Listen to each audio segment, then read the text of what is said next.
Our guest today is Sycamore.NG, co-founder and CCO of Sycamore. Now this fabulous lady is a powerhouse, balancing her multifaceted life as a dancer, YouTuber, serial entrepreneur, business strategist, and food curator. She met her business partners in business school and embraced the risk of entrepreneurship, leading to the founding of Sycamore. In her talk, Wearing My Red Nails in the Startup Boardroom, she even wore them on stage. Onyinye shares her journey of growing two businesses in hospitality and catering in Lagos while also scaling her startup from bootstrapping to raising $200,000, achieving 41 times growth and expanding into 6 states in Nigeria with over 100 employees. Listen on for an inspiring episode on Onynye's multifaceted journey in entrepreneurship.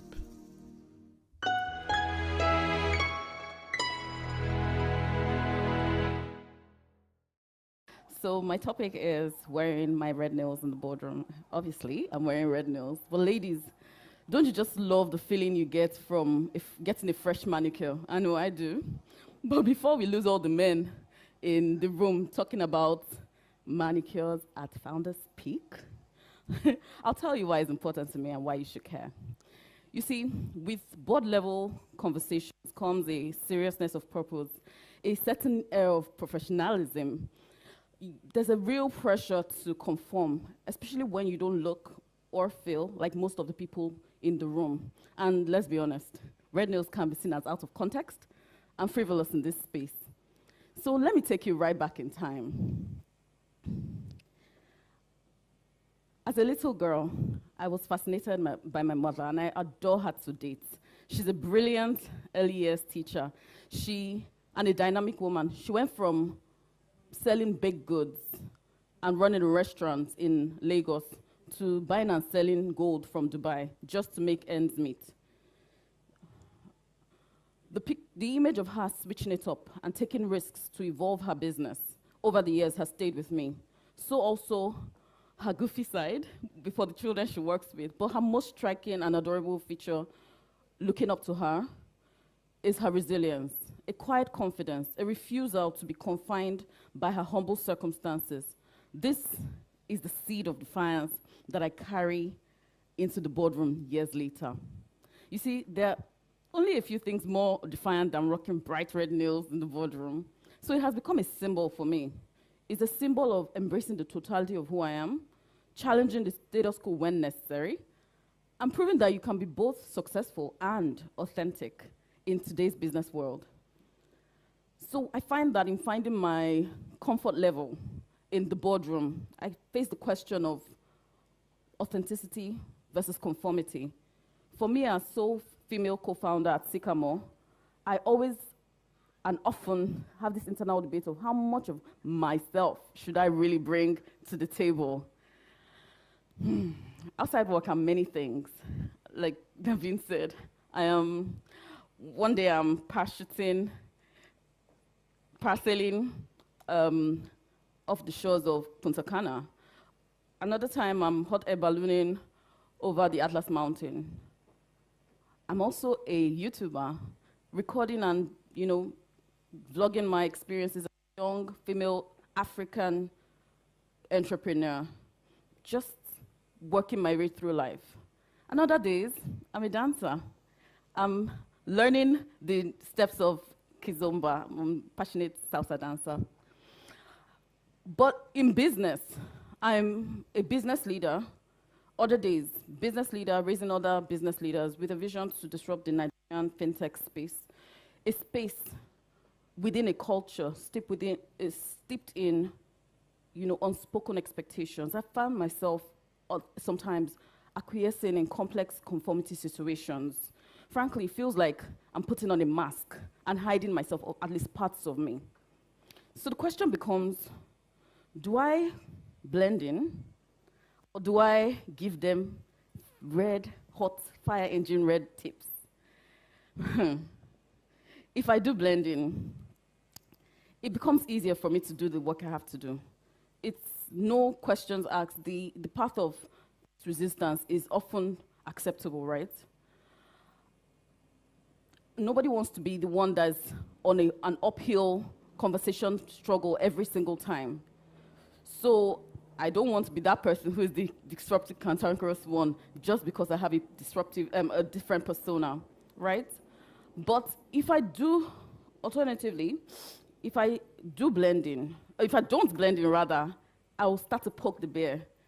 My unique experiences and perspectives contribute to product differentiation in Sycamore. And so, for me, it's important for me to be able to hear my voice at the table. Differentiation comes from a place of non-conformity. So why do I want to conform all the time? I mean, changing your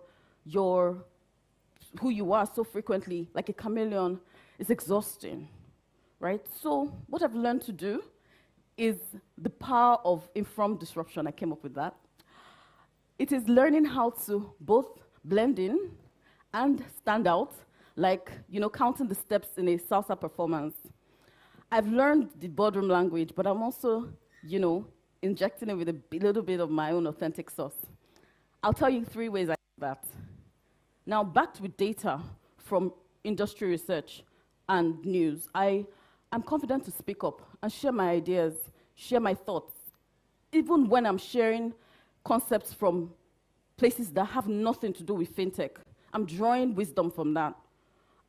I'm also embracing competitors as allies, especially those who have an appreciation for diverse perspectives. You see, the cross-pollination of ideas creates very unsuspecting and creative hybrids, like FINFA, a clear derivative of FIFA, where in Sycamore, we organize this hangout where we call all the collaborators in fintech to come and just hang out over a game of football, right? FINFA.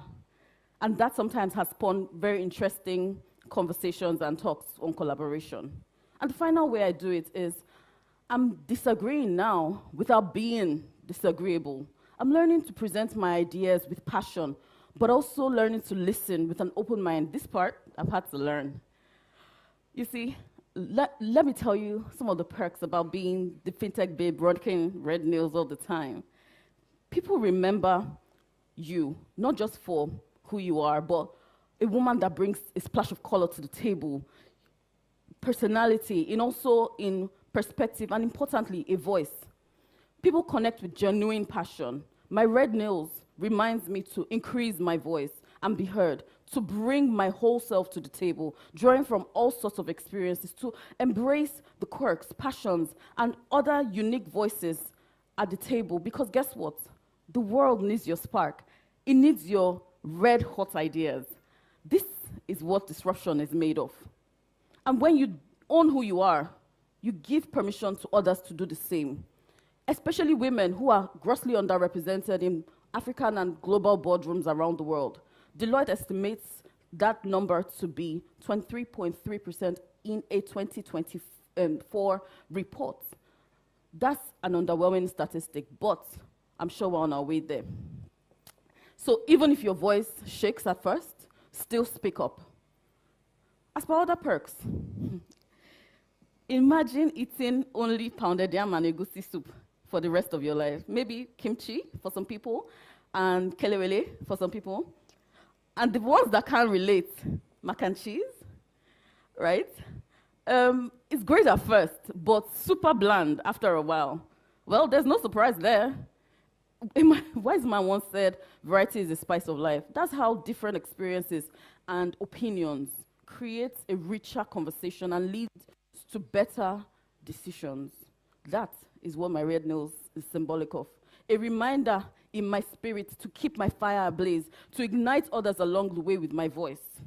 And let's face it, a room full of Egmons, senior men as we call them in Nigeria, might miss a crucial social media trend that will help us to tap into new markets on Twitter or TikTok, where the next generation is.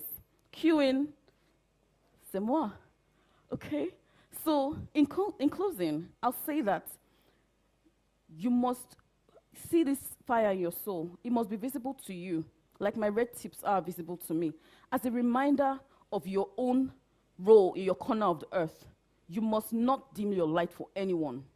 Don't dim your light for anyone. My red nails are a reminder of my quiet defiance to not lose my spark, because I have before. And frankly, the boardroom doesn't need to be a place where creativity goes to die. So let's redefine what it means to be a business leader. Let's embrace our quirks, our passions. To all the dreamers, the rule breakers, the women and men with firecracker personalities, and of course, those ones who love a good manicure, paint it loud, paint it proud, and paint the boardroom red, one brilliant idea at a time. Thank you.